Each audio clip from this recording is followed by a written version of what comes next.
اللہ تبارک و تعالیٰ مختلف ایام میں مختلف زمانوں میں کچھ خاص زمانے اللہ تعالیٰ نے متعین کر دیے ہیں جن کو خاص تقدس سے نوازا ہے، اور ان کا مقصد یہ ہے کہ انسان جب اپنی دنیاوی ضروریات میں منہمک ہو کر اپنی روح کو بھلا بیٹھا ہے تو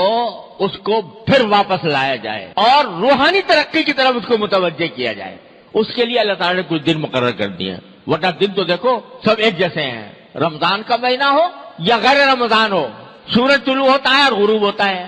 دن میں اجالا ہوتا ہے، رات میں تاریکی ہوتی ہے۔ ایک خاص گردش جو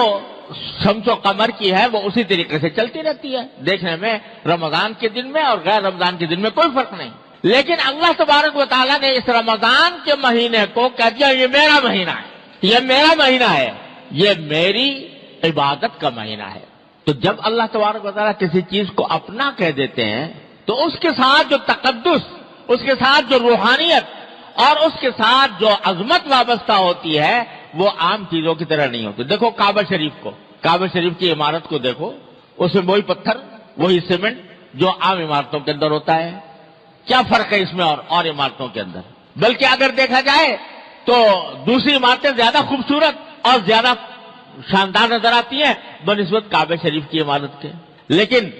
میرے مولا نے کہہ دیا کہ یہ میرا ہے، یہ میرا گھر ہے، بیت اللہ، یہ اللہ کا گھر ہے، اپنی طرف نسبت کر دی۔ اور جب اپنی طرف نسبت کر دی تو اس کے ساتھ جو تقدس وابستہ ہوا، اس کے ساتھ جو لذت ملی، اس کے ساتھ جو حلاوت ملی، اس سے جو روحانیت وابستہ ہوئی، ساری کائنات کی اعلیٰ سے اعلیٰ عمارت بھی اس کا مقابلہ نہیں کر سکتی۔ ایک جا کر آدمی وہاں عمارت کو صرف دیکھتا ہی رہے، اس عمارت کو صرف دیکھتا ہی رہے تو اس کی روح پرورش پا رہی ہوتی ہے۔ اس کو اللہ تبارک و تعالیٰ نے ایسا تقدس بخش دیا۔ تو جب کسی چیز کو اللہ تبارک و تعالیٰ اپنا کہہ دیں یہ میری ہے تو اس سے جو تقدس، اس سے جو روحانیت وابستہ ہوتی ہے وہ اور کسی چیز سے نہیں ہو سکتی۔ تو رمضان کا مہینہ بھی عام مہینوں کی طرح تھا، لیکن میرے مولا نے کہہ دیا یہ میرا مہینہ ہے، میری عبادت کا مہینہ ہے۔ تو اب یہ رمضان کا مہینہ عام دنوں سے ممتاز ہو گیا، اس کی عظمت، اس کا تقدس، اس کی روحانیت سارے دوسرے ایام سے بڑھ گئی۔ اور مقصد یہ ہے،